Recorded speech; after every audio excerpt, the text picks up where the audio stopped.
ओम गुरुवे नमस्कार। नमः। जय श्री कृष्ण। कथा संग्रह विजय लक्ष्मी चैनल में आप सबका स्वागत है। मैं आपको हिंदी में श्री गुरु गीता के महात्म्य सुना रही हूँ। प्रथम अध्याय सुना चुकी हूँ, दूसरा अध्याय इस वीडियो में सुनाऊंगी। दूसरे अध्याय में गुरु जी का स्वरूप कैसा है, ऐसा शिव जी पार्वती जी को बताते हैं। उनके साथ कैसा व्यवहार करना चाहिए और गुरु कृपा से क्या दुर्लभ से दुर्लभ शुभ वस्तु की प्राप्ति होती है, इसका वर्णन किया है। और कैसे पाठ करना चाहिए और किस स्थान पर और किस आसन पर, यह सब इस अध्याय में पिता शिव ने मां पार्वती को बताया है। आइए सुनिए। सुनने के पहले अपने परम गुरु का ध्यान कर लें। अथ द्वितीयोऽध्यायः। जो ब्रह्मानंद स्वरूप हैं, परम सुख देने वाले हैं, जो केवल ज्ञान स्वरूप हैं, सुख दुख शीत उष्ण आदि द्वंद्वों से रहित हैं, आकाश के समान सूक्ष्म और सर्वव्यापक हैं, तत्वमसि आदि महावाक्यों के लक्ष्यार्थ हैं, एक हैं, नित्य हैं, मल रहित हैं, अचल हैं, सर्व बुद्धियों के साक्षी हैं, भावना से परे हैं, सत्व रज और तम 3 गुणों से रहित हैं। ऐसे श्री गुरुदेव को मैं नमस्कार करता हूँ। श्री गुरुदेव के द्वारा उपदिष्ट मार्ग से मन की शुद्धि करनी चाहिए। जो कुछ भी अनित्य वस्तु अपनी इंद्रियों की विषय हो जाए, उनका खंडन करना चाहिए, निराकरण करना चाहिए। कहाँ यहाँ ज्यादा कहने से क्या लाभ। श्री गुरुदेव की परम कृपा के बिना करोड़ों शास्त्रों से भी चित्त की विश्रांति दुर्लभ है। बिना गुरु के कृपा के चित्त की शांति नहीं। करुणा रूपी तलवार के प्रहार से शिष्य के 8 पास कट जाते हैं, और वे 8 पास हैं संशय, दया, भय, संकोच, निंदा, प्रतिष्ठा, कुलाभिमान और संपत्ति को काट कर निर्मल आनंद देने वाले को सद्गुरु कहते हैं। ऐसा सुनने पर भी जो मनुष्य गुरु निंदा करता है, वह मनुष्य जब तक सूर्य चंद्र का अस्तित्व रहता है, तब तक घोर नरक में रहता है। हे देवी, देह कल्प के अंत तक रहे, तब तक श्री गुरुदेव का स्मरण करना चाहिए। आत्मज्ञानी होने के बाद भी स्वच्छंद अर्थात स्वरूप का छंद मिलने पर भी शिष्य को गुरुदेव की शरण नहीं छोड़नी चाहिए। श्री गुरुदेव के समक्ष प्रज्ञावान शिष्य को कभी हुंकार शब्द से मैंने ऐसा किया वैसा किया नहीं बोलना चाहिए, और कभी असत्य नहीं बोलना चाहिए। गुरुदेव के समक्ष जो हुंकार शब्द से बोलता है अथवा गुरुदेव को तू कहकर जो बोलता है, वह निर्जन मरुभूमि में ब्रह्म राक्षस होता है। सदा और सर्व अवस्थाओं में अद्वैत की भावना करनी चाहिए, परंतु गुरुदेव के साथ अद्वैत की भावना कदापि नहीं करनी चाहिए। जब तक दृश्य प्रपंच की विस्मृति न हो जाए, तब तक गुरुदेव के पावन चरण रविंद्र की पूजा अर्चना करनी चाहिए। ऐसा करने वाले को ही कैवल्य पद की प्राप्ति होती है, इससे विपरीत करने वाले को नहीं। संपूर्ण तत्वज्ञ भी यदि गुरु का त्याग कर दें, तो मृत्यु के समय उसे महान विक्षेप अवश्य हो जाता है। हे देवी, पिता शिव कहते हैं पार्वती जी से, हे देवी, गुरु के रहने पर अपने आप कभी किसी को उपदेश नहीं देना चाहिए। इस प्रकार उपदेश देने वाला ब्रह्म राक्षस होता है। गुरु के आश्रम में नशा नहीं करनी चाहिए, टहलना नहीं चाहिए, दीक्षा देना, व्याख्यान करना, अपना प्रभुत्व दिखाना और गुरु को आज्ञा करना, ये सब निषिद्ध है। गुरु के आश्रम में अपना छप्पर और पलंग नहीं बनाना चाहिए, पैर नहीं उनके सामने पसारना चाहिए, शरीर के भोग नहीं भोगने चाहिए और अन्य लीलाएं भी गुरु के सामने नहीं करनी चाहिए। गुरुओं की बात सच्ची हो या झूठी, परंतु उसका कभी उल्लंघन नहीं करना चाहिए। रात और दिन गुरुदेव की आज्ञा का पालन करते हुए उनके सानिध्य में दास बनकर रहना चाहिए। जो द्रव्य गुरुदेव ने नहीं दिया है उसका उपयोग कहीं भी नहीं करना चाहिए। गुरुदेव के दिए हुए द्रव्य को भी गरीब की तरह ग्रहण करना चाहिए। उसके प्राण भी प्राप्त हो सकते, उससे प्राण भी प्राप्त हो सकते हैं। पादुका, आसन, बिस्तर आदि जो कुछ भी गुरुदेव के उपयोग में आते हैं उन सबको नमस्कार करने चाहिए और उन सब वस्तुओं को पैर से कभी नहीं छूना चाहिए। चलते हुए गुरुदेव के पीछे चलना चाहिए।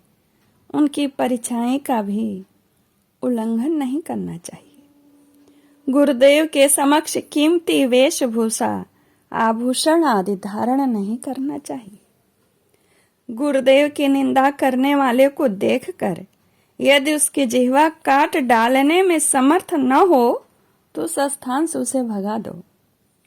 वह यदि ठहरे तो स्वयं उस स्थान को त्याग कर देना चाहिए। गुरु की निंदा किसी भी हालत में नहीं सुननी चाहिए। हे पार्वती, मुनियों, पन्नगों और देवताओं के शाप से तथा काल आए हुए मृत्यु के भय से भी शिष्य को गुरुदेव बचा सकते हैं। गुरुदेव के श्री चरणों की सेवा करके महावाक्य के अर्थ को जो समझते हैं वे ही सच्चे सन्यासी हैं, अन्य तो मात्र वेशधारी हैं। गुरु वे हैं जो नित्य निर्गुण निराकार परम ब्रह्म का बोध देते हुए जैसे एक दीपक दूसरे दीपक को प्रज्वलित करता है, वैसे शिष्य में ब्रह्म भाव प्रकटाते हैं गुरु। श्री गुरुदेव की कृपा से अपने भीतर ही आत्मानंद प्राप्त करके समता और मुक्ति के मार्ग के द्वारा शिष्य आत्म ज्ञान को उपलब्ध होता है। जैसे स्फटिक मणि में स्फटिक मणि तथा दर्पण में दर्पण दिख सकता है, उसी तरह आत्मा में जो चित्त और आनंद में दिखाई देता है वह मैं हूं। हृदय में अंगुष्ठ मात्र परिणाम वाले चैतन्य पुरुष का ध्यान करना चाहिए। वहां जो भाव स्फुरित होता है वह मैं तुम्हें कहता हूं। कहते हैं, सुनो देवी, मैं अजन्मा हूं, मैं अमर हूं, मेरा आदि नहीं, मेरी मृत्यु नहीं, मैं निर्विकार हूं, मैं चिदानंद हूं, मैं अणु से भी छोटा हूं और महान से भी बड़ा महान हूं। हे पार्वती, ब्रह्म को स्वभाव से ही अपूर्व, जिससे पूर्व कोई नहीं है, ऐसा अद्वितीय नित्य ज्योति स्वरूप, निरोग, निर्मल, परम आकाश स्वरूप, अचल आनंद स्वरूप, अविनाशी, अगम्य, अगोचर, नाम रहित, नाम रूप से रहित तथा निःशब्द जानना चाहिए। आत्मा के बारे में कह रहे हैं पिताश्री। कि मैं अजन्मा हूँ, और यह ज्ञान गुरु की कृपा से होता है। कहते हैं जिस प्रकार कपूर, फूल इत्यादि में गंधत्व यानी उनकी जो सुगंध रहती है अग्नि में जैसे उसड़ता और जल में शीतलता स्वभाव से ही होते हैं, उसी प्रकार ब्रह्म में शाश्वतता भी स्वभाव सिद्ध है, अपने आप रहता है। जिस प्रकार कटक, कुंडल आदि आभूषण स्वभाव से सुवर्ण है, उसी प्रकार मैं स्वभाव से शाश्वत ब्रह्म हूं। स्वयं ऐसा होकर किसी न किसी स्थान में रहना, जैसे कीड़ा भ्रमर का चिंतन करते करते ब्रह्म हो जाता है, वैसे ही जीव ब्रह्म का ध्यान करते करते ब्रह्म स्वरूप हो जाता है। यानी ऊपर जो उन्होंने बताया कि जिस तरह से आत्मा की पहचान व्यक्ति गुरु की कृपा से कर लेता है तो वह ब्रह्म स्वरूप हो जाता है। सदा गुरुदेव का ध्यान करने से जीव ब्रह्ममय हो जाता है। वह किसी भी स्थान में रहता हो फिर भी मुक्त ही है, इसमें कोई संशय नहीं। हे प्रिय, भगवत स्वरूप श्री गुरुदेव ज्ञान, वैराग्य, ऐश्वर्य, यश, लक्ष्मी और मधुर वाणी, ये 6 गुण रूप ऐश्वर्य से संपन्न होते हैं। मनुष्यों के लिए गुरु ही शिव है, गुरु ही देव है, गुरु ही बांधव है, गुरु ही आत्मा है और गुरु ही जीव है। और सच देवी गुरु के सिवा अन्य कुछ भी नहीं है। अकेला कामना रहित, शांत चित्त रहित, ईर्ष्या रहित और बालक की तरह जो शोभता है वह ब्रह्म ज्ञानी कहलाता है। वेदों और शास्त्रों में सुख नहीं है, मंत्र और यंत्र में भी सुख नहीं। इस पृथ्वी पर गुरुदेव के कृपा प्रसाद के सिवा अन्य यंत्र कहीं भी सुख नहीं है। गुरुदेव के श्री चरणों में जो वेदांत निर्दिष्ट सुख है वह सुख चारवाक मत में नहीं है और न ही वैष्णव मत में और न प्रभाकर यानी सांख्य मत में है। मतलब किसी मत में नहीं मिलेगा। एकांतवासी वितराग मुनि को जो सुख मिलता है वह सुख इंद्र को और न ही चक्रवर्ती राजाओं को मिलता है। हमेशा ब्रह्म रस का पान करके जो परमात्मा में तृप्त हो गया है वह इंद्र को भी गरीब मानता है, तो राजाओं की तो बात ही क्या है भला। गुरुदेव के वाक्य की सहायता से यानी उनके जो कल्याणकारी प्रवचन उद्गार होते हैं उसके सहायता से जिसने ऐसा निश्चय कर लिया कि मैं एक और अद्वितीय हूँ और उसी अभ्यास में जो नित्य रत है, उसके लिए अन्य वनवास का सेवन आवश्यक नहीं है, क्योंकि अभ्यास से ही एक क्षण में समाधि लग जाती है। जब आप दोनों अलग कर देंगे आत्मा और देह को, तो एक क्षण में ही ध्यान लग जाएगा। उसी क्षण इस जन्म तक के सब पाप नष्ट भी हो जाते हैं। गुरुदेव ही सत्य गुणी होकर विष्णु रूप से जगत का पालन करते हैं, रजोगुणी होकर ब्रह्म रूप से जगत का सर्जन करते हैं और तमोगुणी होकर शंकर रूप से जगत का संहार करते हैं। इसीलिए कहा जाता है ना, ओम गुरुर्ब्रह्मा गुरुर्विष्णु। उनका दर्शन पाकर उनके कृपा प्रसाद से सब प्रकार की आसक्ति छोड़कर एकाकी निष्प्रिय और शांत होकर रहना चाहिए। जो जीव इस जगत में सर्वमय, आनंदमय और शांत होकर सर्वत्र विचरता है उस जीव को सर्वज्ञ कहते हैं। ऐसा पुरुष जहां भी रहता है वह स्थान पुण्य तीर्थ है। हे देवी, तुम्हारे समक्ष मैंने मुक्त पुरुष का लक्षण कहा। हे प्रिय, मनुष्य चाहे चारों वेद पढ़ ले, हे प्रिय, मनुष्य चाहे चारों वेद पढ़ ले, वेद के 6 अंग पढ़ ले, आध्यात्म शास्त्र आदि अन्य सर्व शास्त्र पढ़ ले, फिर भी गुरु के बिना ज्ञान नहीं मिलता। शिव जी की पूजा में रत हो या विष्णु की पूजा में रत हो, परंतु गुरु तत्व के ज्ञान से रहित हो तो वह सब व्यर्थ है। अब 100वां श्लोक है, 100 श्लोक नंबर है, उसका हिंदी में अर्थ सुनिए। गुरुदेव की दीक्षा के प्रभाव से सब कर्म सफल होते हैं। गुरुदेव की संप्राप्ति रूपी परम लाभ से अन्य सर्व लाभ मिलते हैं। जिसका गुरु नहीं वह मूर्ख है। इसलिए सब प्रकार के प्रयत्न से अनासक्त होकर शास्त्र की माया जाल छोड़कर गुरुदेव की ही शरण लेनी चाहिए।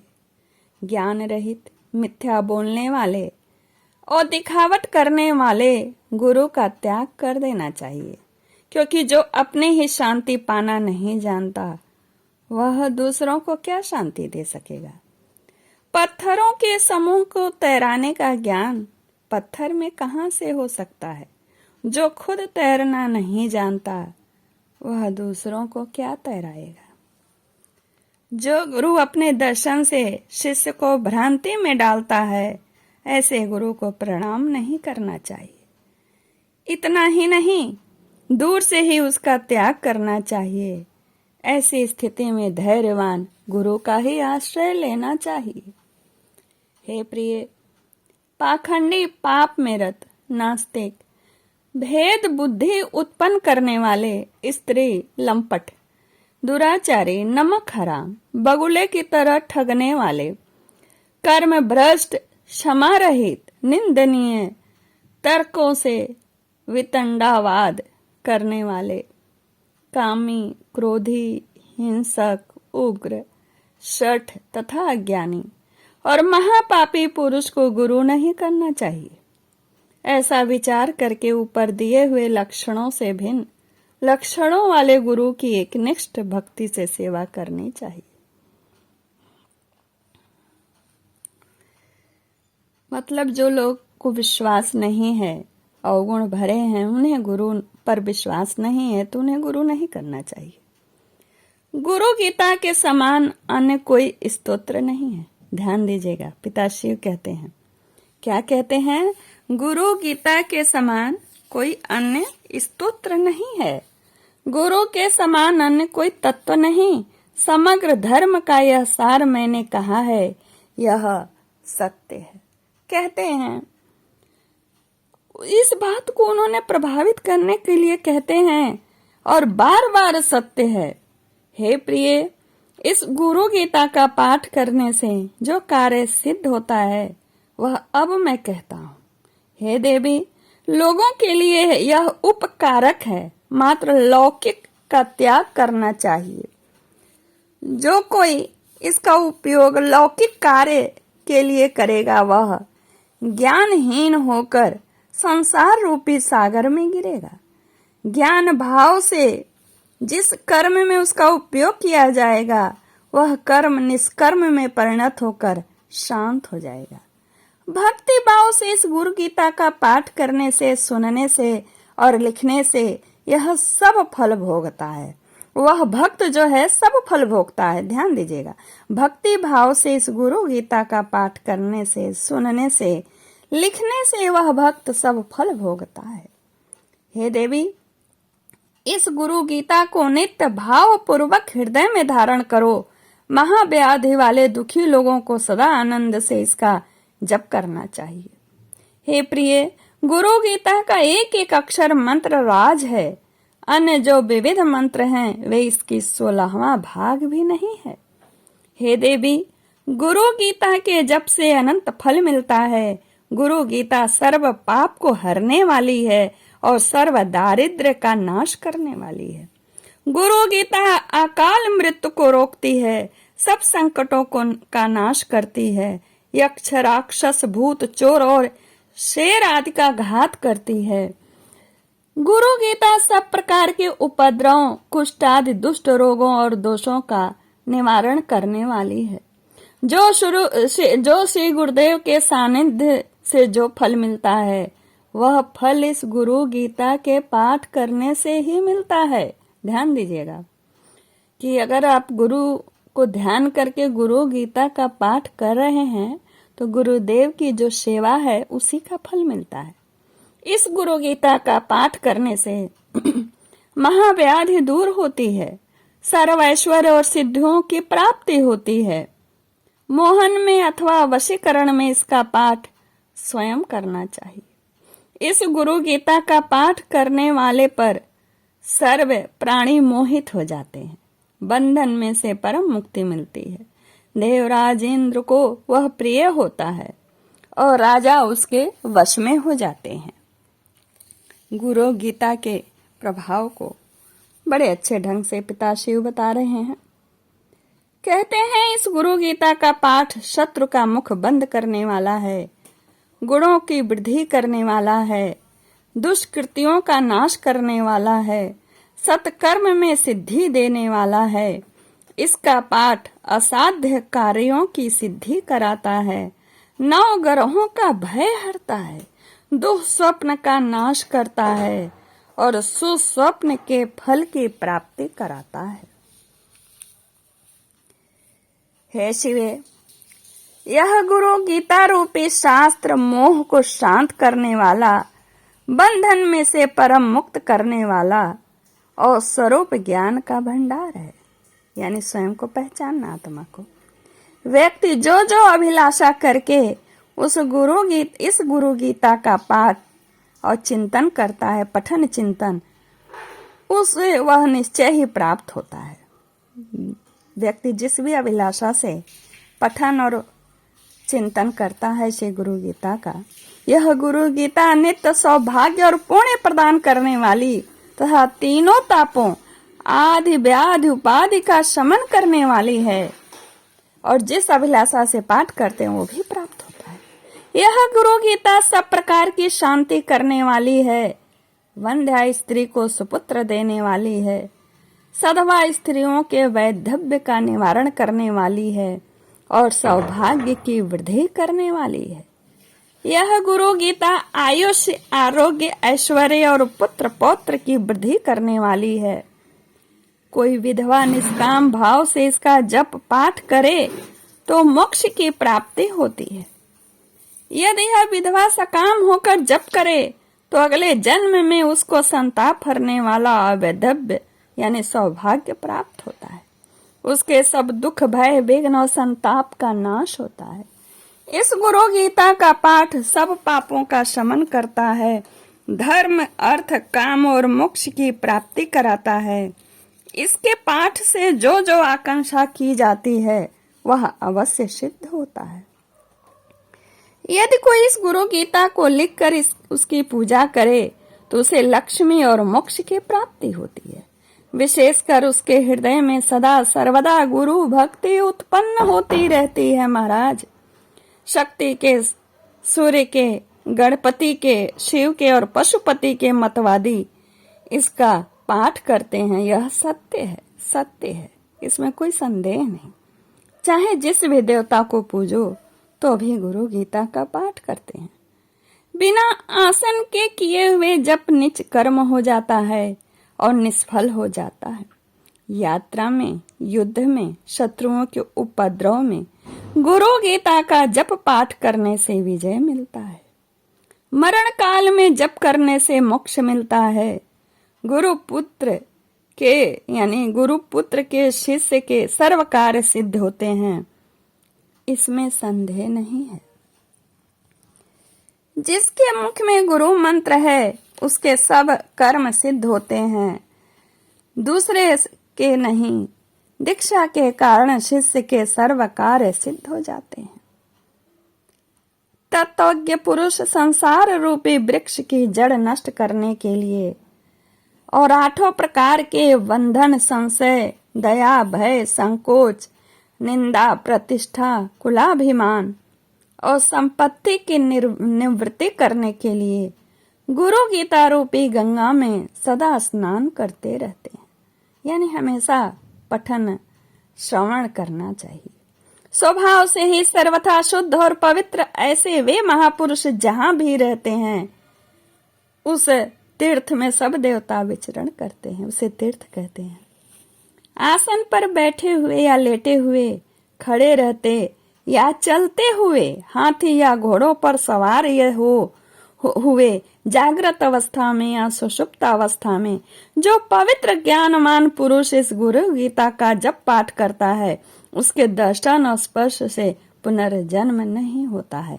यानी वह व्यक्ति कैसे भी हो, उसके दर्शन और स्पर्श कर लेंगे आप, किसी भी अवस्था में हो, तो पुनर्जन्म नहीं होता है। जिन्हें गुरु गीता पर विश्वास हो, पाठ जो करते हैं विश्वास से ज्ञानवान।